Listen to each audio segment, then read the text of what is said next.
Hello, Internet. Putting the Phil in Philadelphia. I'm Phil Murphy. I'm alongside the boss, Laurie Horesh. This is the NFL Brekkie Show presented by the Next Gen Ford Everest. Conquer every day with the Next Gen Ford Everest. We are down to the last four in the NFL Conference Championship games lie ahead. And Laurie and I have spent painstaking hours of film study and discourse and debate and show meetings and show executions and post-show meetings and social media promotion. And Laz, this time a year ago, we have 3/4 of the same team that we had. I don't want to say it's like we've wasted our time. We've had a lovely time doing it, but the more things change, the more they stay the same. In the AFC, we have a rematch, the fifth set of teams to meet in back-to-back AFC championship games. It is Chiefs v. Bengals 2, though I should say Bengals v. Chiefs 2, because Cincinnati, of course, took it last year. And on the NFC side, the one seed, the Eagles, are hosting the 49ers. The 49ers made it to the NFC Championship game a year ago where they lost to the eventual champion Rams. It's all this. And the crazy thing is we have so much similarity, but young quarterbacks. It's not like any of these guys are seasoned veterans. It's just they navigated their way through the playoffs yet again, except for, again, Philadelphia, who were, of the 14 playoff teams a year ago, probably 14th in those power rankings, now to the best team in the NFL, home favorites, and an opportunity to get back and get their second Lombardi trophy in 5 years. Yeah, the old man of the group, Dak Prescott, at age 29, got booted out, along with another couple of teams, fellow NFC East rival, the Giants, also making way. The youth movement is here in the NFL. Whether you want to call it the passing of the torch, the changing of the guard, I think especially in the AFC, you see this phenomenal and exciting takeover, like what we have lined up. Yes, there's some flux with someone like a Lamar Jackson in Baltimore, but what we have stacked up on that conference with young quarterbacks it's nothing short of completely tantalizing, not just for the rest of the playoffs this season, but going forward over the next 5-10 years. To sum it up, Joe Burrow said, the window is open for the length of my career, and that case remains for a number of other teams. But look, the divisional round provided some statements for a team like the Philadelphia Eagles, for a team like the Kansas City Chiefs, which dealt with a massive injury in the Patrick Mahomes storyline over this week and his high ankle sprain, which you would bet a whole bunch of home-cooked dinners that he will suit up when it comes to the Bengals arriving in Arrowhead. But yeah, it's familiar foes. The Bengals are a team that literally do get to strut into Arrowhead with that record, with Joe Burrow being undefeated against Patrick Mahomes and the Kansas City Chiefs, having 9 touchdowns to 1 interception, and a Bengals team that completely turned the tables on all the on-paper predictions and speculations and punditry about their offensive line and what they were going to do by absolutely plowing through the Buffalo Bills defense on the ground, through the air. It was absolutely clinical from Joe Burrow. This is everything that he can do. He didn't have to operate as quickly as we might have thought. It wasn't 2 seconds or less. The line did a good job mugging things up and giving him the chance to take what shots he wanted, to take what checkdowns he wanted, to use that trajectory, touch, and a very catchable ball in the snowy conditions. And a stark contrast to a team like the Buffalo Bills, and we can get into Josh Allen later, and we welcome in all your questions, concerns, queries, or just you want to yell about what happened to your team into the void. We welcome it all on the NFL Brekkie Show. But yeah, sequels is the word. And that's where we're going to start. And this one kind of came from your somewhat fresh mind after the game last night. And we left it to creatively throw around our heads over the evening, let it marinate in a nice, I don't know if you're more of a sauce or a dry rub kind of guy, but let that settle in, let the flavor soak in. So we're talking big movies and big sequels. So big movies, big TVs, sequels that these 4 teams represent. You mentioned the 3 of the 4 are back. It's also for, the Eagles and the San Francisco 49ers who face off. Brock Purdy and Jalen Hurts have history at the college level, playing out a 42-41 throwdown back when both of those players, when we had, Oklahoma for Jalen Hurts and we had Iowa State for Mr. Brock Purdy. So plenty to cast our eyes back to, plenty of callbacks, plenty of nostalgia, and plenty of changing casts and characters, whether that's a leading man or the surrounding the surrounding roster. So which team shall we start with, Phil? I'll throw it to you. Which one do you want to go with? Which sequel, which throwback is coming to mind when you look to which of these final four standing? Well, Laz, a couple things quickly. You said you didn't know if I was a sauce or dry rub guy. The answer to that question is red meat, dry rub. Any other kind of white meat is sauce for the marinades.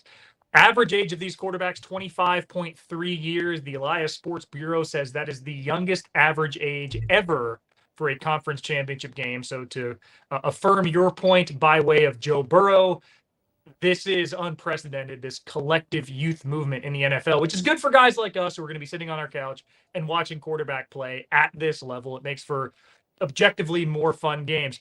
Laz, I'm going to go ahead and start with the guy with whom we are probably most familiar at this stage. He is soon to be two-time league MVP, a Super Bowl MVP. You and I actually watched him win a Super Bowl together in Miami. The Kansas City Chiefs, back in this situation again. Number one scoring offense in the NFL, which you would think is a good thing, except no number one scoring offense has won the Super Bowl since 2009. But scoring is just down league-wide this year. The Chiefs averaged 29.2 points per game, best in the league. 2 years ago, they averaged 29.6 points per game. That was only good for sixth. But they're just consistent. 28, 29, 28, 29 points per game, and they continually find themselves here looking to get to a third Super Bowl with Patrick Mahomes. My sequel for the Chiefs is the jump from Rush Hour to Rush Hour 2. Because as long as you have Chris Tucker and Jackie Chan, you were going to enjoy that movie. It was going to be objectively entertaining. And as long as you have Patrick Mahomes and Travis Kelce, I would say Mahomes, just with his acrobatics and improvisation, is more of the Chan to the personality of the Tucker that is a Travis Kelce. But you have talent around him. But Tyreek Hill goes away. Maybe he's the Ken Leong, the bad guy from Rush Hour 1. No spoiler alert, he wasn't going to be in Rush Hour 2, but he's gone. He just handed his number 10 shirt to somebody else, Isaiah Pacheco. Very different role, but every bit as effective. In fact, scoring goes up for the team across the regular season, and here they are, home favorites. And I tend to say if Patrick Mahomes' ankle is above 90%, I'm going to think KC would tip that one, but that's far from a guarantee, and who am I to bet against Joe Burrow? But that's my sequel for the Chiefs. Rush Hour to Rush Hour 2, because you have your I'm not going to say 1 and 1A, your 1A and 1A. If you have those two, the other pieces around them are just kind of, fun window dressing and just going to get us over the line. Okay, I've gone for a little more contemporary one here, and send in when you think of the Kansas City. Contemporary. No, I saw that in theaters, man. I'm not that old. Well, I saw this next one in streaming on a platform in my lounge room on a modest but respectable flat screen television. But send in what you think for the Kansas City Chiefs, the returning Chiefs with a changing cast and characters. There's a core there, and there's a core of two really on the field that remain present. The offensive line, not trying to disrespect or put aside the growth and the elite level of performance that we see from that offensive line and the investment there. But obviously Kelce and particularly Mahomes at the centerpiece of this. But this was a new look offense this year. They changed their weapons. You mentioned Tyreek Hill gone, changing the backfield with Jerick McKinnon taking a bigger role on as a passing down back, and Isaiah Pacheco leaving former love interest or former love interest on the show or former crush on the show, Clyde Edwards-Helaire out. Moving on. The hook came out. You're not alone. It's a long list. Look, Hollywood is tough. And the call can come for anyone at any time. But there is that change. As I said, Tyreek Hill gone. We're seeing Juju Smith-Schuster taking on a big role. Marcus Valdes-Scantling was brought in. We're seeing these kind of big body receiver, tight end hybrid types making their way out there. They all wear numbers starting with 8. It's the 80s crew that isn't Travis Kelce. So for me, I'm going with a mercurial operator with perhaps a funny, humorous, or a voice that does get people having a little giggle here and there, trying to figure it all out in his own magical and kind of elite tier way.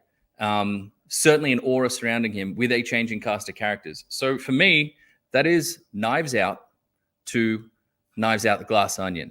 This is Daniel Craig taking on a very different role to the James Bond performances that he is mostly known for, but in that's a strong accent that he's operating with. I know he says where he's from in the film, but I'm not sure I attribute that accent particularly to that region. That's an interesting one. At some point, it sounds like he may be trying to catch alligators down in the bayou, but it's an interesting one. But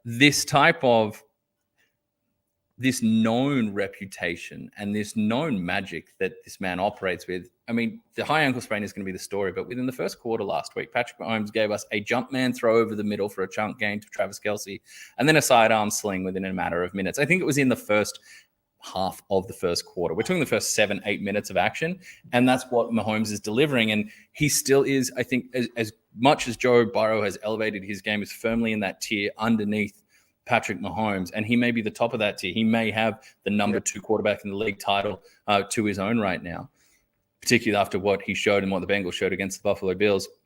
Mahomes is in a tier 1 of 1. It is him alone at the top of the mountain right now. We know he wants to add more rings. The contract's locked in for a long time. We know the Chiefs are building around this for not just the near future, not just the mid future, but the long-term future. But for me, this is a 1 of 1 situation. This is a changing cast, and yet similarly entertaining and enthralling results for those that did see the sequel there. I thought it was better, and perhaps, and in many ways, Patrick Mahomes' performance this season, record number of total yards, it has been better because of the subtractions or because of the change that was demanded of him, a more textured and layered performance, and one that I still think has him, health notwithstanding, and a big mental and kind of now recent historical dragon to slay with the Bengals and their record coming to town. But my pick to go on and get ring number 2 for a guy that has made 5 championship games in five conference championship games in 5 years as a starter. So that's where I go off the top. Like I said, more contemporary, Phil. It is more contemporary, and maybe Kansas City, like the sequel, has a couple plot holes, that may cost them. But it was entertaining.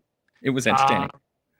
See, what time does Laurie talk about the Cowboys? At the very end, Tom. He has put that on the back of the rundown just in case we go heavy. That's the first thing getting cut, which is why, maybe he's filibustering with some of these takes. He's just trying to run out the clock, a la the 49ers in the entire fourth quarter.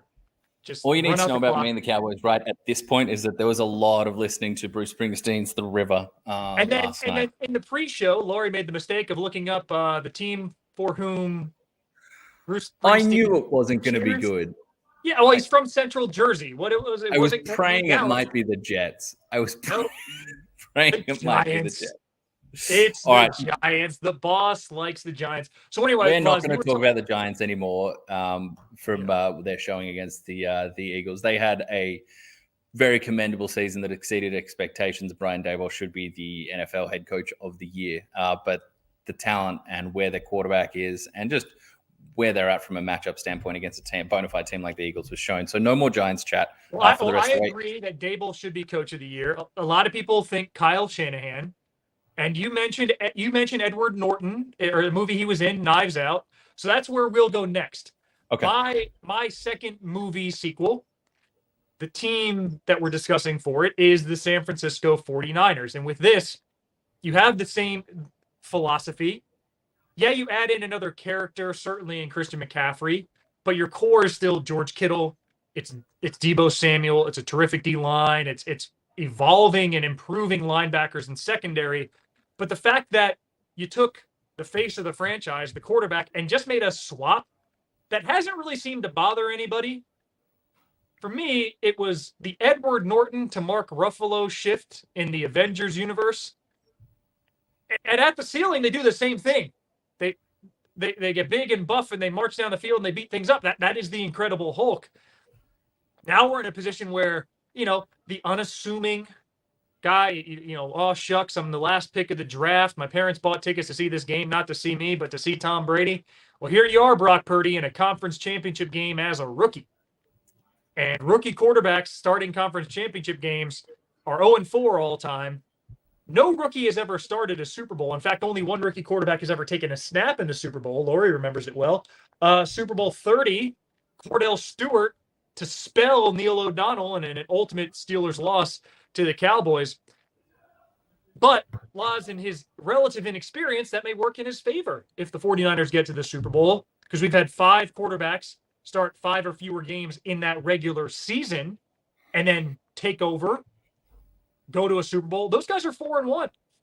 But first, they got to, of course, get past the Philadelphia Eagles. Though I'm sticking with my analogy. You have the cast of Avengers around him, guys who are superhero, superhuman, and then you swap out one piece. It's an important piece. You swap it out. It's fairly interchangeable. Nothing shifts. They are. I mean, it is a. We have what $3.50. I think is the shortest odds of any Super Bowl champion of the remaining 4, and in the 15 odd years that data has been tracked. At this stage of the playoffs, it's the longest, shortest odds. The field is wide open, so there doesn't seem to be a lot of doubt for Mr. Irrelevant taking all the snaps in his first playoff road game and only his 3rd career NFL road game, because he played at Vegas and at Seattle. Fine, Seattle's a tough environment. Vegas in Week 17 scaring nobody. It's a lot of questions around it, but if he can harken back to his green hulking self, 49ers have as much of a chance as any. Okay, I have 2 for this one. I think that's a nice layered analogy you've drawn there to the Hulk, especially with that physicality that the 49ers play with. I was gonna go rage. I was gonna go off the movie track and go Rage Against the Machine to Audio Slave. You're welcome to. Just bringing in Chris Cornell, but I thought Brock Purdy to Chris Cornell was a little bit of a reach. Sure. So I went with somebody who was more blending into the environment. Okay, so I kind of got stuck between 2 here, and I'd like to hear from you and those watching. Let me know which one you think is more appropriate. And they really do come from different ends of the cultural sphere when it comes to 49ers and the 2 sequels and changeovers, because it is about that changing lead man at the top. That really speaks to this one. So on one side, I was thinking about the Transformer franchise, right? You go from Shia LaBeouf to Mark Wahlberg, but the age is going the wrong way. I think that what the similarities, there's a lot of pretty crash big step banging, down in quality, in my opinion, in the Transformers. A lot of explosiveness, a lot of shiny toys, a lot of revolutionary design in terms of the early Transformers, just the level to which they went with the CGI stuff, which does speak to what Kyle Shanahan, the way he dresses up that playbook, what he throws at you coming from different angles, and the fact that offense does transform. They line up in certain ways to get you thinking one play is coming, because you've seen that lineman deliver a certain type of play 5 times in a row, and bang, they hit you with something completely out of the ordinary, with players lined up in same spots, moving different directions, causing different mismatches. So that one spoke to me a little bit, but I think the one that's a little better, and I said different ends of the cultural spectrum here. We go from massive, big summer blockbuster, loud noises and pyrotechnics and CGI, to over across the pond, as you guys like to say it, to a staple and an institution over in England, one very familiar with changing faces, slightly less production budget, and that would be Doctor Who routinely change over who the Doctor is. And for this, I would think of a couple of big actors that have come out of that. David Tennant, who was also massively famous for like a million fantastic roles, is thrown into the Harry Potter world as well. And then when he changed over to Matt Smith, who's been massive in the House of the Dragon, and a whole bunch of other great, hell of an actor. But you go to a slightly younger face, a slightly more boyish face, from Trey Lance is in there, but really from Jimmy Garoppolo, actually having a long tenure time starting to where Brock Purdy is now. You're going to a slightly more boyish face. This is a franchise that isn't immune to bringing back old lead men, as they did with Jimmy Garoppolo, as they do with the likes of a David Tennant, and certainly one that's known for creativity, being a bit of a different tone setter, a bit of a different culture setter in terms of how the 49ers get things done, the offensive impact that Shanahan offense has had throughout the league, the versatility of it all as well. So yeah, that's kind of where I landed with the 49ers. Not afraid to change over your leading man whilst keeping surrounding infrastructure the same, the surrounding fabric and culture and texture of the show the same. But yeah, that's where I kind of landed. I kind of prefer the Doctor Who one over to the kind of loud crash bang fireworks on steroids era that we get with Transformers. What do you think? I think it's appropriate only for the double entendre. There are going to be some casual viewers who are tuning in, 3 Monday mornings from yesterday, 20 days away we are until Super Bowl 57. And if the 49ers are there, they're going to be saying, who? There you go. Yeah, Brock Purdy. Who? And that was the question. It was reason for my doubt. I mean, I watched him at Iowa State. There was nothing overwhelming about really anything. He looked like a fringe NFL player who may get a 2 or 3 year stint in the league.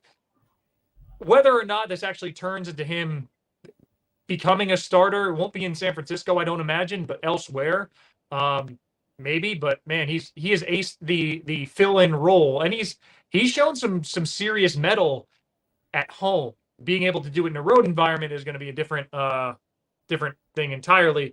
Okay, Laz, we have 3 of 4 teams who are repeating, who are sequeling last year. So let's go ahead and round off the third and final.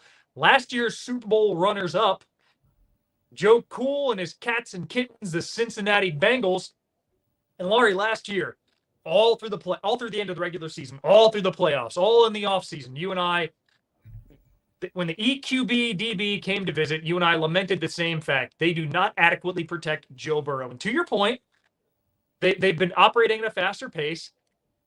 To counter your point, they did get the ball off still pretty quickly on average. I mean, they had a couple, times where they would scheme up a shot, but he still averaged right around 2.5 seconds per release, which would have ranked second fastest in the NFL this season. It wasn't as fast as he got the ball out in Baltimore, but in so doing, the Bengals still, I think he was only sacked once in that game against the Bills, so they picked the right times and the right protections, and that's a real credit to them, because this is a team that, needing that one big piece, went out and invested in it with Alex Kappa, Lyle Collins, Ted Karras.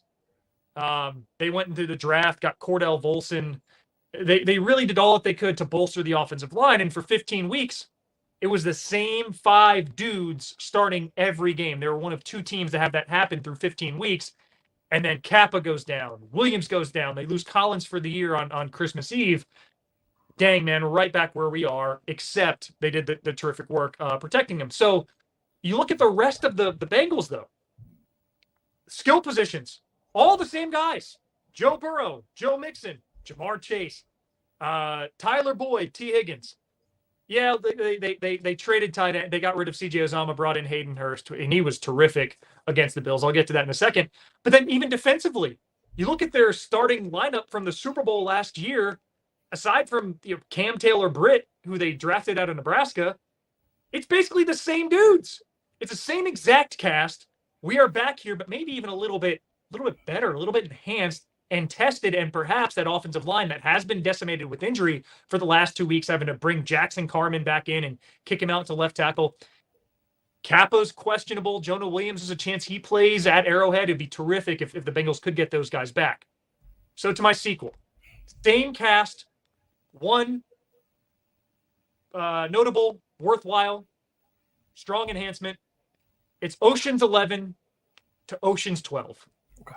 You got your George Clooney, your Matt Damon, your Andy Garcia, your Brad Pitt, your Scott Conn, your Julia Roberts, the late Bernie Mac, Casey Affleck even. And then for 12, you bring in Catherine Zeta-Jones. And I'm not going to sit here and say Catherine Zeta-Jones is anything like an offensive lineman.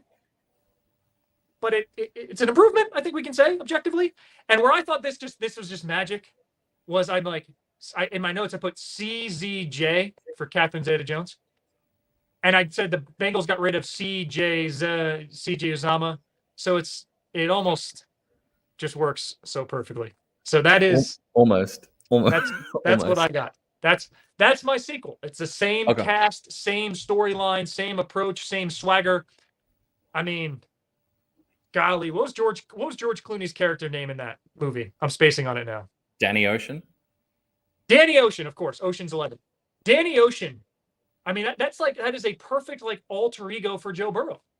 It is. It would not surprise me if Joe Burrow booked hotels under the name Danny Ocean. That would the least surprising thing. Okay, so you're staying in the film world there, and I'm going to stay in the TV world for a minute here. And this is a season by season thing. And this was something that a TV show I thoroughly enjoyed. I'm just giving out TV show recommendations at this point. But a character with just ridiculous confidence, aura. The word swagger gets thrown around, and sure, that applies. But just a strutting presence and quality, the ability to pull off clothes that others in the same office, the same building would try and fail. No one make comments about Bruce Springsteen t-shirts right now, please. And this takes me to Justified, the TV show Justified. When you said pull off clothes, I thought you were going with Magic Mike. So thank you. that verb usage was a little different. I'm talking about cowboy hats right now, and that's the closest you're going to get me talking about Cowboys. But I'm going Timothy Oliphant in Justified. A sheriff that strolls into town, or a marshal, I should say, and seemingly each and every year, it's recurring bad characters. It's recurring problems that he's dealing with. The inimitable Boyd Crowder, one of the great TV villains of all time, and a very heartfelt kind of relationship between the antagonist and the protagonist in this one, which kind of feels like Joe Burrow he's almost appreciative of the chance, probably not actually appreciative, but almost appreciative of the chance to just show how dominant and how elite tier his mental processing, his reading ability, his diagnostic skills as a quarterback are, with the challenge of his antagonist, a broken down offensive line in front of him. Now, let's not critique that broken down offensive line too much, because they were anything but against the Bills. That backup offensive line with their depth, which was presumed non-existent, turned up and dominated a game at the front. Brad Bolt saying, morning, fellas. Hope you're well. Commiserations, Laurie. Yeah, we'll get to commiserations later. But right now we're celebrating some big name, some big name characters leading men. For me, yeah, it's a year in. Look, phenomenal TV show, had good length to it, but it definitely seemed to come back around to the same challenges. And as you mentioned, this is a Bengals team that seems to be facing the same formula. But, like we saw in Justified, your leading man is getting better and better at answering that. And now he has... We know the record against Kansas City Chiefs. We touched on it again, but he has the latest and best chance, perhaps against a injury-hampered opposing man in Patrick Mahomes, to get to that dance one more time, but go one step further in the Super Bowl. So for me, I'm going that ridiculous cool aura, that ridiculous factor of just entering a room and eyes dragging to you with Timothy Oliphant, and that's my comp with Joe Burrow and the Bengals. Laws that only leaves the Philadelphia Eagles, who, whilst they were not in the NFC Championship game a year ago, they were in and won a Super Bowl 5 years ago with an entirely different cast. I went back and looked. Only 5 guys who are on this current 53-man roster, all of whom played the duration of the season, all the season, in fact, were on that Super Bowl 52 squad. You had Lane Johnson and Jason Kelsey on the offensive line. You had Fletcher Cox and Brandon Graham on the defensive line, and you had kicker Jake Elliott. Skill position guys, no. Quarterback, no. Head coach, no. Defensive secondary, no. Linebackers, no. Entirely different cast. But they're back again, and they're favored. They are joint favorites with Kansas City to win the entire darn thing. So when I thought about sequels, that's a tough one. What sequel do you have other than, I'm not going to go with like some anthology with just kind of, slapped branding on there and it's a different cast. I'm going Predator to Predator 2. Mm-hmm. Arnold Schwarzenegger and Carl Weathers in Predator in 1987, I want to say, 88, 87. Schwarzenegger's star goes through the roof. Well, now they can't afford him for the sequel 3-4 years later. So they go, all right, we'll just go Danny Glover and Gary Busey. Now, Predator remained the same. Kevin Peter Hall, 7'2" of him. He's the one guy, but it's like, 1/5 of that, core of 5 people is in both movies, just like 1/10 of the Eagles remain from the team that made the run a year ago. And it's a far from perfect front office, but if I'm an Eagles supporter, you win a title, you start the rebuild. This is ahead of schedule for them to be where they are. It's an opportunity for new stars to emerge. Same branding, same chance. And if I'm a fan base, I'm ecstatic in how this season's gone. So that's why I go Predator to Predator 2 for my sequel for Phil. And at the core of the Predator films, obviously, there's there's a theme that carries through. The predator carries through, the chase, the battle, the fear, the noise, the sound effects that kept any number of kids 9, 10 years old when they first watched it far too early, up in the middle of the night. And there's a constant theme with the Philadelphia Eagles. You're right. They have to be so happy with how ahead of schedule perhaps the rest of the league looks, but who knows internally where they thought their clock was in terms of contending this year. But the constant theme is theirs. They built a beast from the trenches out. Like the offensive line and the defensive line, the showing that they put on against the Giants, the Giants had no chance playing at the line of scrimmage or on their own side of the line of scrimmage because of you throw in the talent at running back, or the production at running back, the speed at running back, the ridiculous weapons they have through the air, A.J. Brown, Devontae Smith, Dallas Goedert, who is bona fide and elite tight end in the NFL, not to mention the dual threat of Jalen Hurts, and then spin it on the other side of things, that defensive line getting pressure off the top, screaming off the edge. Fletcher Cox still productive at this stage of his career. I mean, Hassan Reddick is functionally the predator. I mean, you see the way he chases the quarterback. Well, he has that bendy athleticism around the edge to pull off that kind of ghost move. Like, where did he go? He just shoulder dipped and he disappeared. Invisibility. Exactly. They have that structure, and that has been a constant with the Harry Roseman built team that allows them to be. It allows their talent at the skill positions or defensive skill positions, the cornerback and the secondary to play to take advantage, but it also allows them to be aggressive, going and getting a James Bradbury, going and adding an AJ Brown. You do that when you've built a foundation. There is no better foundation, quarterback aside, there is no better foundation to build a team around than the trenches, the offensive line, the defensive line. And once you have those firing, it gives you the confidence that we're going to control and dictate terms up front.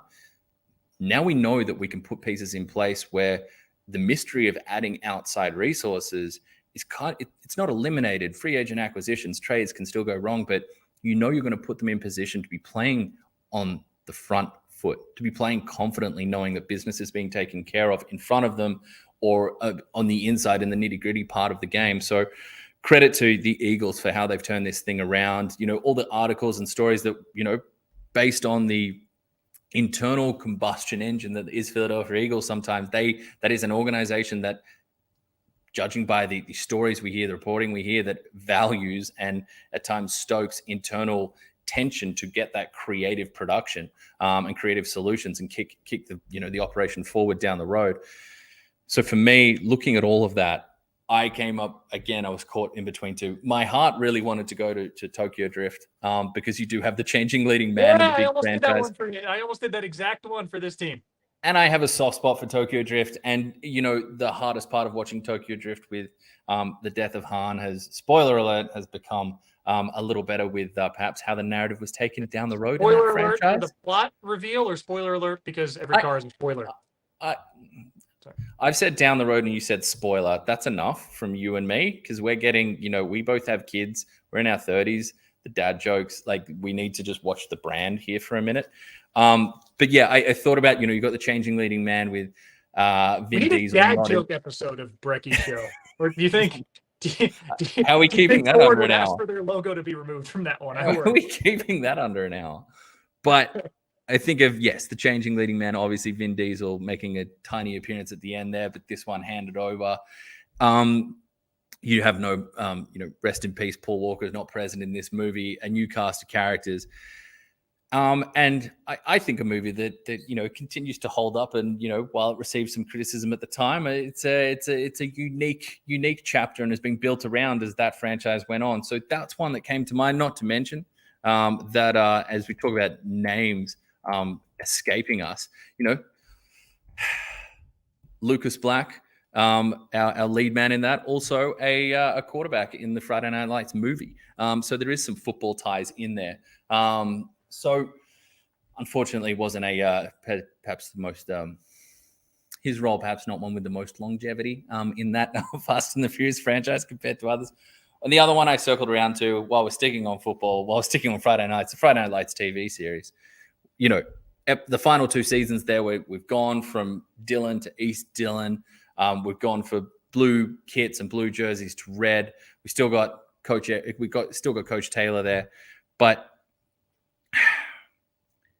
the emergence and the rise of a quarterback whose polish and whose improvement or ability to improve as a passer being exceeded and proven wrong with in my opinion, ultimately one of the great TV and film quarterbacks of all time, Vince Howard, played by Michael B. Jordan, mirrored with what Jalen Hurts has done, proving a whole bunch of people wrong with the level he's taken his game and the improvement. No, he's not the MVP, but he's the MIP, most improved player of the 2022 and now 23 playoffs, 2022 season. So yeah, that one jumps out to me as well. There's a little Fast and Furious Tokyo Drift as an honor. I wanted to get that in there, but really the changing over of the roster, the ability to compete ahead of schedule, and a young quarterback, proving preconceived or pre-draft reports, post-draft reports, early professional career reports, and scouting analysis wrong, and continuing to level up his game, become more of a factor, not just as the runner we saw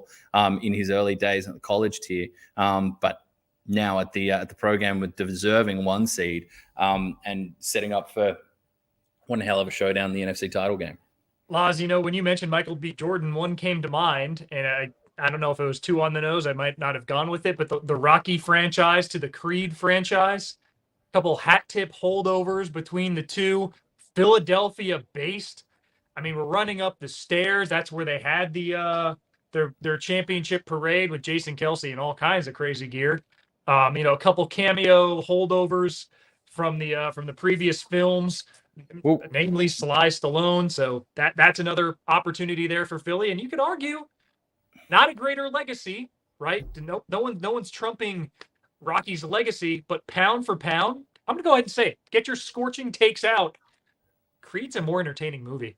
Oh, Creed's fantastic. Creed is a more in a vacuum. You throw out the cultural significance of Rocky and all that it did before its time. Yeah, it's some cliche moments and some kind of roll your eyes lines. Creed is a finer film. Yeah. Some tough rewatches with some of the characters as well and some of their conduct. But yes. Yeah, I think, look, Creed, I thoroughly enjoyed Creed 1 and Creed 2. I would say this Eagles team is not the plucky underdog that Rocky was. It comes out with, a little bit of expectation and weight on its shoulders, and I'll be damned if they haven't lived up to the hype.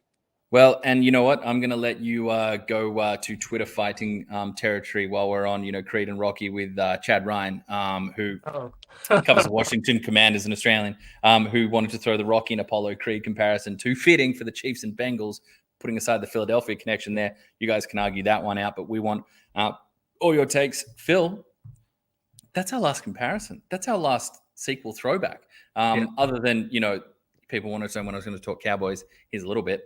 Other than the sequel with the Cowboys getting thrown out of the playoffs for a second straight year against the San Francisco 49ers, at least they turned up physically this time, if not from an execution standpoint. But that's our I love it when we talk movies. I love it when we talk TV. I love our different tastes that seem to turn up. I knew this would strike a chord with you when I pitched it. On my drive home from the studio yesterday. I knew you'd be keen on this, so I'm glad. Oh. I'm glad we got it there. So I got to make the hard sell on a Super Bowl week dad joke show and see if we can, limit that one to an hour. I mean, my first reaction is an immediate pushback as we do a production show right in the middle of the show. But I'm sure the more I marinate on it, a second time I said marinate today, the more I let that ruminate around my head, I'm sure I'll start to see the appeal and then start to come up with some truly horrific one-liners. Okay. That takes us from our sequels, the sequels we need to see. And we kick it forward, Phil. We go from Hollywood names to perhaps Hollywood names one day, or perhaps main event names, perhaps superstar names one day that are bursting onto the scene. Why don't you kick us off? This is the Next Gen, brought to you by the Next Gen Ford Everest. Conquer every day with the Next Gen Ford Everest. Laurie and I giving a tip of the cap to a normally rookie player, sometimes second-year guys, maybe a little undersung, underappreciated, who have burst onto the scene, part of the next generation of greatness. And you and I each had a vote on this, and I said, you know what? Both guys deserve love. So I will give my award, and then you, in turn, will give yours. They're from the same draft class. They play for the same team, though on different sides of the ball. I'm going with fourth-round rookie pick, number 136 overall, Cordell Volson. Offensive lineman, drafted out of North Dakota State, won 4 FCS national championships at North Dakota State, but he was a late bloomer there, Laz, because he didn't exactly play the highest level of high school football. He played 9-man ball, which is functionally like rugby sevens, where you just, fewer guys in the same field, and, the positions don't really quite work, which is fine for him because he played all of them. His town had a population of 27. So Cordell goes out there. He plays offensive line, defensive line. He plays tight end. He plays linebacker, plays fullback. He punts, he kicks. North Dakota State says, we see a fine football player. We'll turn him into something. And they did. Played on special teams a little bit for them. Right tackle his junior year, left tackle as a senior. Gets to the NFL. At the combine, they said, all right, you probably project more as a left guard. We're going to kick you inside. Maybe a little grabby with the hands. Some holes in his pass protection. Laws for an offensive line that needed it. And not knowing even in the preseason how much they would need it come playoff time with the injuries that have happened in December and January, where they had to figure things out on the fly. Cordell Volson is the only player on the Bengals offense to play every snap this season. 1,107 snaps. It's top 15 in the entire league. Of all of those snaps, he's been penalized 5 times. He's only given up 5 sacks, which means over 19 games, it's once every other game. One time he gives up a penalty or a sack. He's not overwhelming with pass rush or run block win rate. That's not what he was called to do, but he's not making those big mental errors. And in Buffalo, he was part of that offensive line that ran over the Bills for 172 yards in the snow, very North Dakota friendly weather, allowing 1 sack total to that offensive line. Joe Mixon was asked after the game about the offensive line. He said, quote, "There's some damn dogs, DAWGS. So from the underdog to a damn dog, that is my next gen. It is Cordell Volson, 4th round pick, turned into offensive line stalwart for a team that would surprise nobody if they won the Super Bowl." And that's it. When we're talking about the playoffs, and now we're at the pointy end, the business end, we're down to the Final Four. We talk about big name matchups, superstars. Those superstar matchups often do define contests, but teams along the way need young players who step into voids and achieve beyond what you might have had them slated down this early in their career. You've gone to the 4th round there. I'm going to go to the 2nd round, late 2nd round here.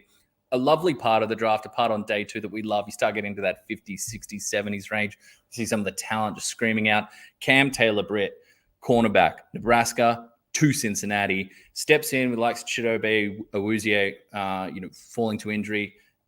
You need help in that secondary. The middle core of that Bengals secondary, when you're talking about the Von Bells, the Jesse Bates, the Mike Hiltons, who's so disruptive, led the team in tackles against the Buffalo Bills, playing that slot corner role, playing that nickel role.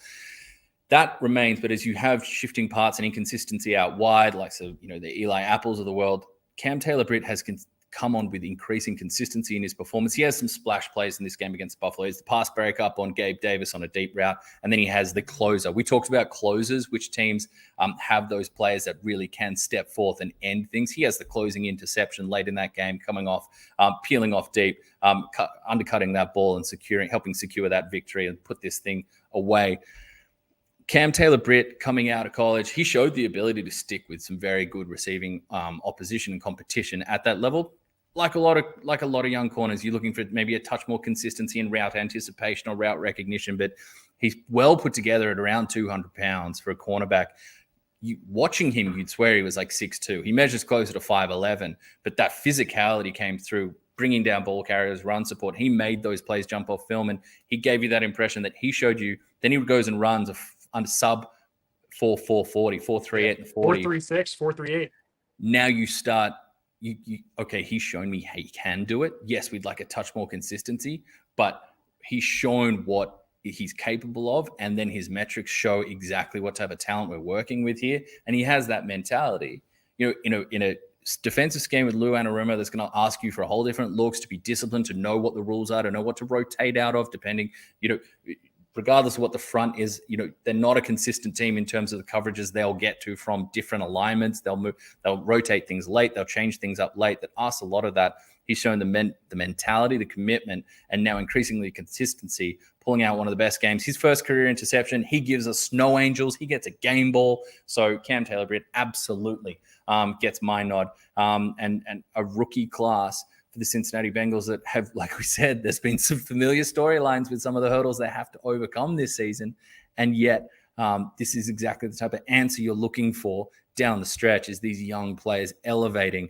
Maybe they're too young to know just the full gravity of the stage that they're on, and that can absolutely be a blessing. That can absolutely be a something that the team is the beneficiary of, and no two players signify and embody that more than the guys we've given the nod to in the divisional round. Yeah, and Cam Taylor-Britt was a guy where the biggest knock against him coming out of Nebraska was that sometimes he got a little overzealous or over-aggressive with angles and pass coverage and angles in pursuit. And to see him refine that and play his best football at the end of the season shows somebody that's really put in the homework and is matching and an improved and increasing knowledge of the game and the system with the physical skills you can't reach. And it's why through the draft process, it seemed like every time you looked at him, a few people and rankings and services would just have him chip his way up the board from a guy who was like a, early day 3, late day 2 guy to a guy who was a round 2 guy, and who now Cincinnati is even seeing him show value higher than that. So Cordell Volson, Cam Taylor-Britt, we've been heralding draft classes, in other areas of the league. Detroit comes to mind. Seattle comes to mind. Cincinnati very quietly had a couple big hits there on day 2 and day 3, and it's a big part of the reason they find themselves 2 wins from the first Super Bowl in franchise history. Well, as we go from that to a couple teams that are very well acquainted with the Super Bowl, very well acquainted with each other in the playoffs, it's time for our I'm Loving It moment, brought to you by Macca's, when really it's your I'm Loving It moment, brought to you by Macca's. Hey, everybody, Laurie's going to talk about the Cowboys, and it's not how you think. Look, there's some things that you're going to miss when the NFL season, you're going to miss the NFL in general when the NFL season is over, but the level to which Micah Parsons played the last couple of weeks, he started to get worn down with a couple of injuries late in the regular season after, a dominant opening 3 months that had him in the conversation for Defensive Player of the Year. You think that for Defensive Player of the Year? It probably does go to a Nick Bosa. He totally outshined Nick Bosa in that game, outshone Nick Bosa in that game. The Cowboys defense has nothing to be ashamed of from their performance. It's probably the best defensive performance we've seen in any unit. Dan Quinn at the helm and the talent up front, particularly putting a stellar showing against that ridiculously loaded 49ers skill group, and then throwing some of the talent they have in, like a Trent Williams on the offensive line as well. But Micah Parsons sending the I'm loving moment. Micah Parsons bringing out the Reggie White hump move, he worked through that many double teams and still pressured, still disrupted plays in this game. But the hump move special, the Reggie White special, to send Mike McGlinchey over 300 pounds is a lot of man. 6'8", 310 pounds, Mike McGlinchey, by the way. Turning him horizontal through the middle of the air. Just height. To the point where, and I'll give credit to this, Ben Fennell, who's an NFL analyst who's worked for a bunch of platforms out there, tweeted it out. The still of Mike McGlinchey halfway through the air and the still of Will Ferrell and Talladega Nights basically say, this is not good. I am flying through the air. Like it was just a moment to enjoy. People are, jumping on my account, jumping on the messages today, saying, "When's Laurie going to talk about the Cowboys?" Look, this was a moment in a game where everybody just got to enjoy the marvel that is Micah Parsons. His campaign and the Cowboys campaign comes to an end, but not without a reminder and perhaps a warning shot to the rest of the NFL of what's coming down the line. You can imagine, as he says, the lion's always hungry. You can imagine just how hungry that man is to get back on the paddock in 2023. But just yes, this was perhaps my I'm loving it moment of the week. But if you're going through the past kind of 48 hours of football action, this was one that made fans across any fandom, any team that they barrack for, any country, any platform, probably jump on social media and ask, what on earth did I just see number 11 pull off? Yeah, it's not get your popcorn ready. It's get your fries ready, your chips, and make it a large, because he is somebody who, in Micah Parsons, 2-time All-Pro in as many seasons, NFL Defensive Rookie of the Year, now runner-up for NFL Players of the Year, or NFL Defensive Player of the Year, and had those votes been calculated in late December, he probably would have won the thing. A terrific talent. I watched a lot of his games at Penn State. I barrack for Penn State in the university ranks. I know coming out of the draft, you had your questions about Micah Parsons, and you weren't alone in that because his stock dipped toward the end.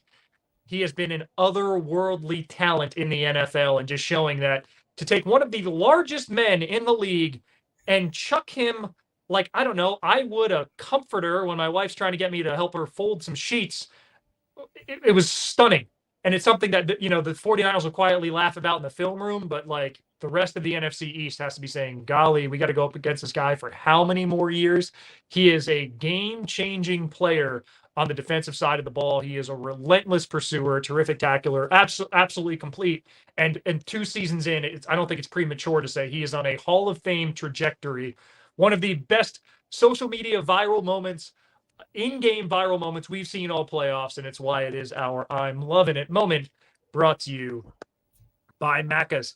Laz, before we get to handing out our final team award, another thing I'm loving, propaganda update. We don't have picks today, but as we pause things, team Fight and Phil is up 5.34 units, a perfect 2 for 2 in Cowboys Bucks.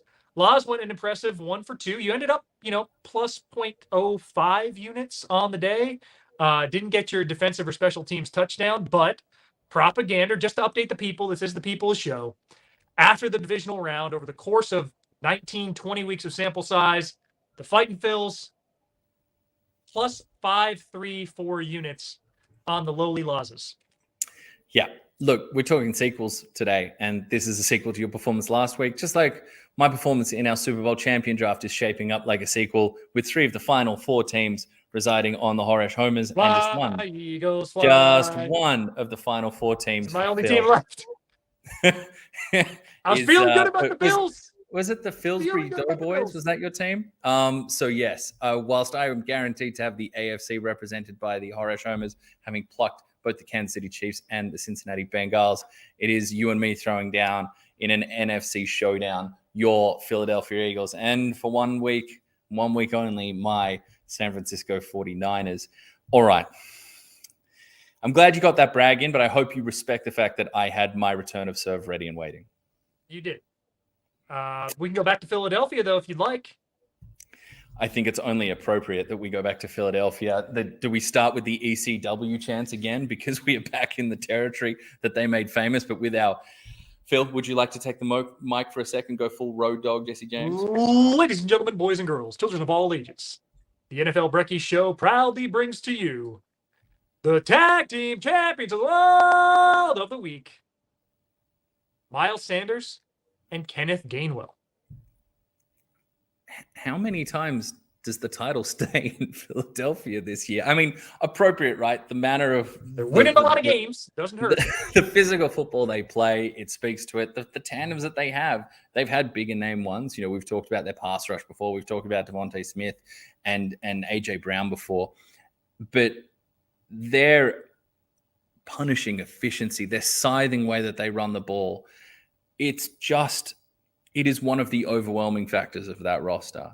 They have an interesting test when it comes up against the San Francisco 49ers, a team themselves that have held the Brekkie Show, the NFL Brekkie Show tag team titles so far this season. But last week, and Debo.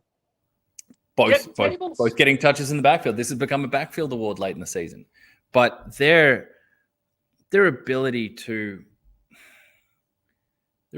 open alleys for these runners who neither of them overly bruising backs, but will run with underrated physicality at times and lay that platform for Jalen Hurts and the wide receivers to do what they need to do. And Jalen Hurts wasn't required to have a prolific game in this one because that run game, a combination of talent and vision and consistent execution, it is just a grinding mentality, but not a 3 yards and a flash of dirt. What is it? 3 yards and a puff of dirt.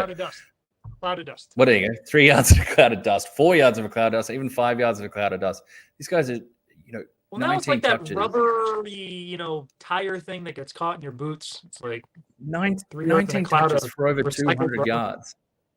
19 touches in the backfield for over 200 yards. Let me do the maths quickly. That's over 10 yards a touch. in the backfield. That is a first down every time that you are giving the ball to this duo back there, and they deserve all the plaudits. They're not the first off the rung. They're not the first names that come to mind, and they won't be. I almost called the Seagulls. The Eagles can make it all the way to the Super Bowl, and that backfield will not be the headline, at the top of rolling on the bottom of the ticker or on the side on your list of topics on any studio show. But they do deserve absolute credit for being part of this locomotive at times, an overall freight train, powerhouse, whatever other mixed metaphor I can throw in there that is the offensive scheme and the offensive talent of the Philadelphia Eagles. Yeah, and Laz, I mean, as a unit, you mentioned you throw in Hurts, you throw in Boston Scott, 268 rush yards on the day for the Eagles. Second most in franchise history, and this is a franchise that has been around for some time. In fact, I mean, during World War II, they combined with the Pittsburgh Steelers to be the Steagles. That's a true story. When so many men of that age were fighting the Second World War. You have to go back to 1949 for the only other time the Eagles had more rush yards in a game, and that was the NFL Championship game in which they had 274, so 6 more rush yards. But what makes them so scary is that even when Hurts is, they're up big and they can kind of scale back Hurts' touches and tackles. Miles Sanders goes for 13 carries, 78 yards in the first half. Only needed to have 4 carries in the second half. He had that one touchdown drive. I want to say it was the one, I think it was the second one, where he carried the ball in like the first 6 plays. It was just, we're just going to keep giving it to Sanders. You're not going to stop him. He's going to get 7 or 8 yards a carry, and he did. And then in the second half, it was the fresh legs of Kenneth Gainwell, who coming in 34 career games, his career high was 78 yards. He goes 12 carries for 112 and the dagger touchdown.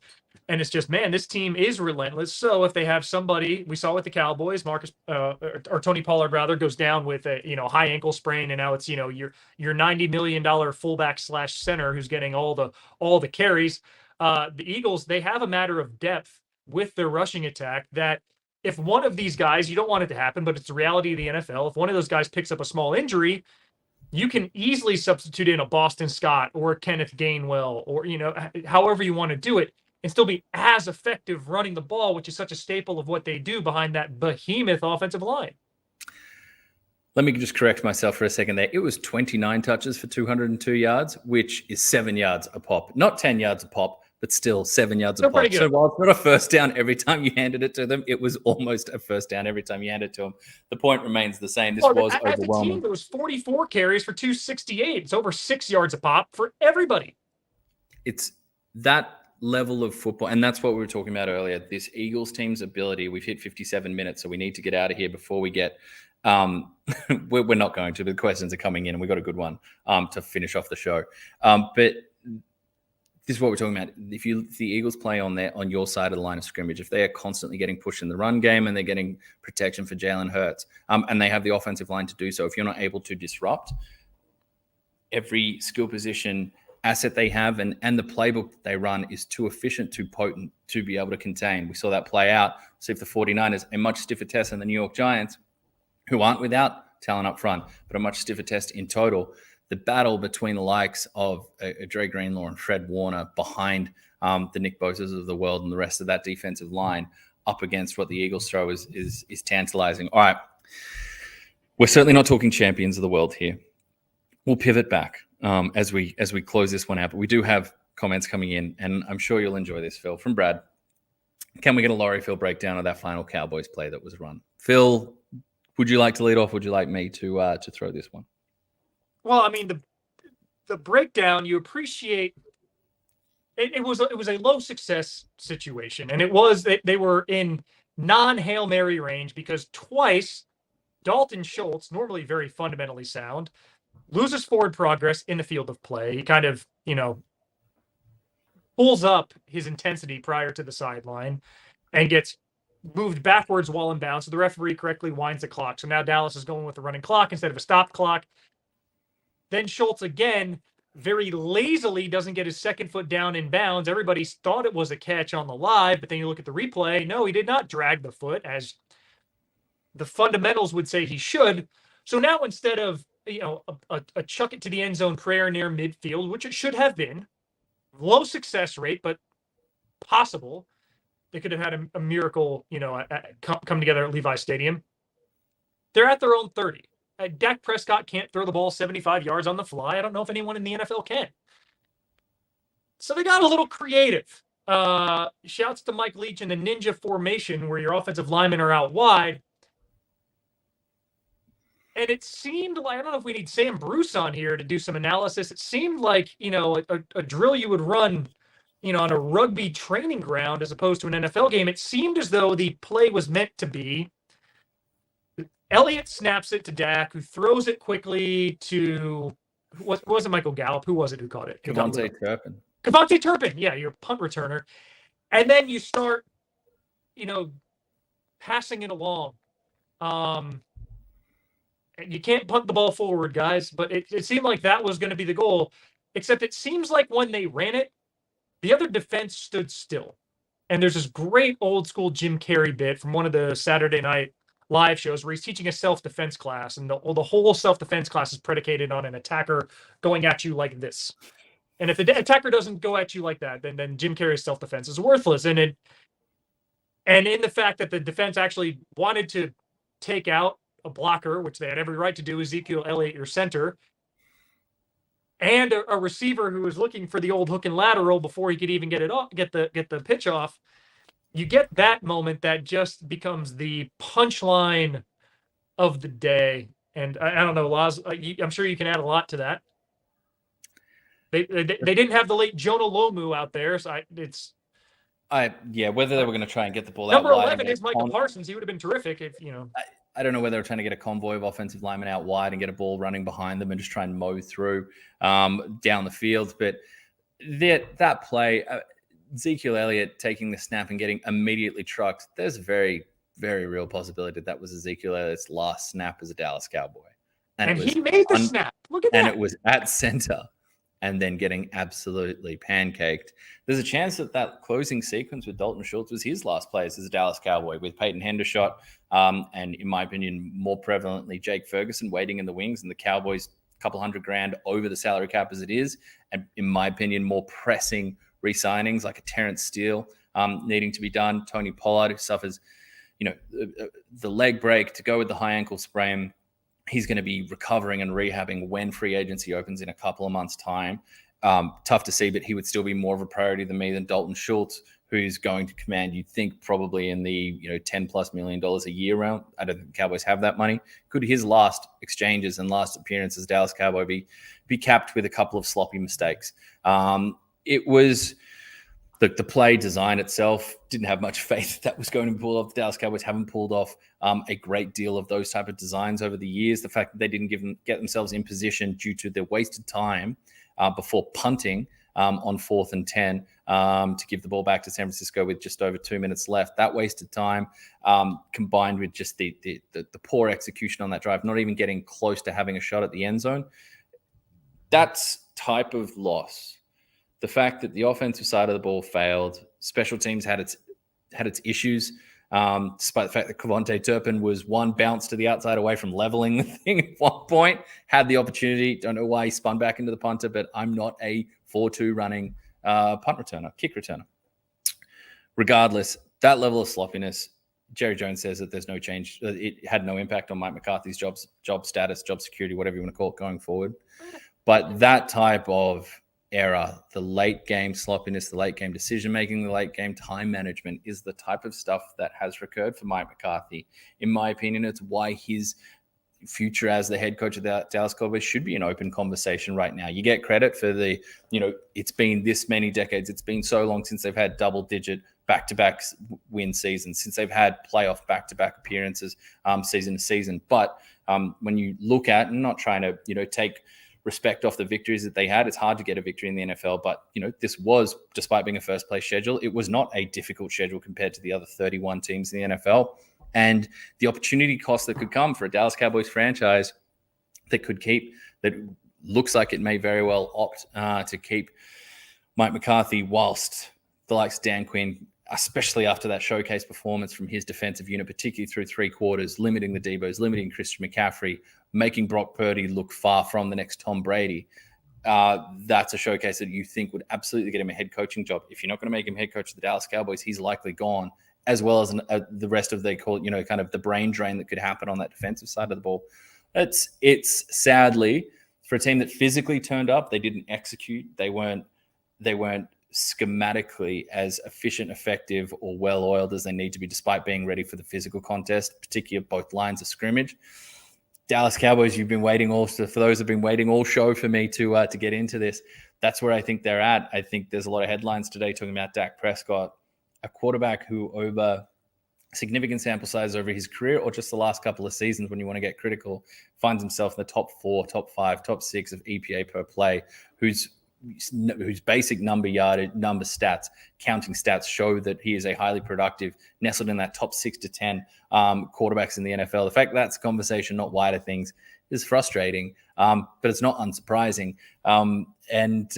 Look, that's we're talking about the final play here, but the Cowboys have a lot to do this offseason. They do need to add more firepower to the offense. They do need wide receivers outside of CeeDee Lamb. The Michael Gallup contract needs to start aging better, but they need speed. They need another cornerback like a Josh Allen, where the consistency failed at the top level. These teams have to have a look. It's going to get tougher. You got big salary cap hits coming for these types of quarterbacks. Dak's money for next year, his cap hit at least, is close to $50 million. Do you restructure some of that? But the Bills, another team. Who are we looking at as another offensive weapon at the wide receiver spot for Josh Allen? What are we doing about the offensive line? Where are we adding some star playmakers throughout a team when you kind of look at it and there was that lack of kind of game-saving, game-breaking, closing talent? So that's where we're at with those two teams. Just threw that in there just to, close this one up, because I know, we had to touch on that franchise at some point, right, Phil? We did. Well, as you said, could be the last snap for Ezekiel Elliott, could be the last snap for Dalton Schultz. I know what Jerry Jones said. Yes or no? Was that the last snap for Mike McCarthy as the Cowboys head coach?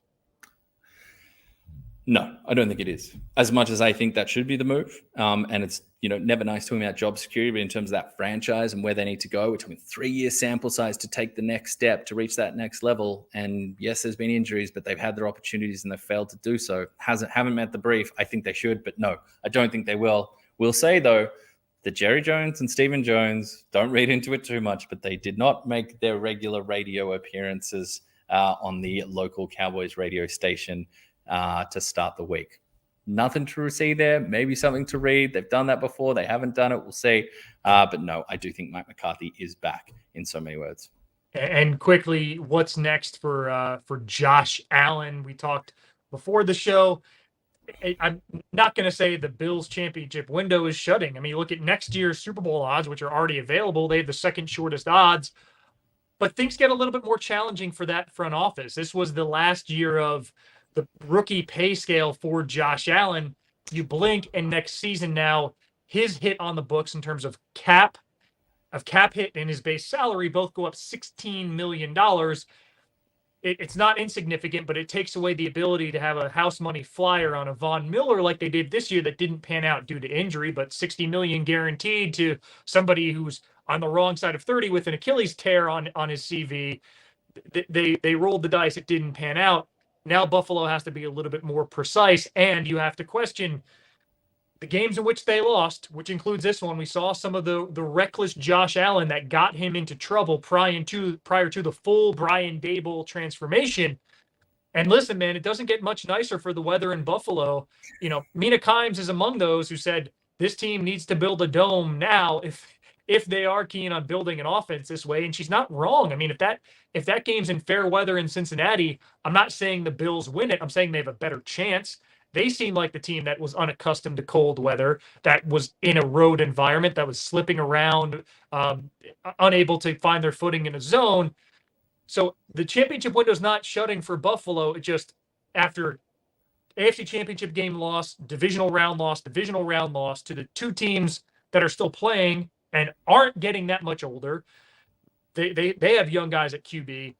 The pitch just gets a little steeper for a Bills franchise that is starved for a return to the Super Bowl and a Super Bowl victory. It's the level of team that they put out there. It's the expectation and their hope at some time in Josh Allen's tenure. And Laz, it just frankly gets more difficult in 2023. It does. I like that you use the word difficult there. You know who your quarterbacks are.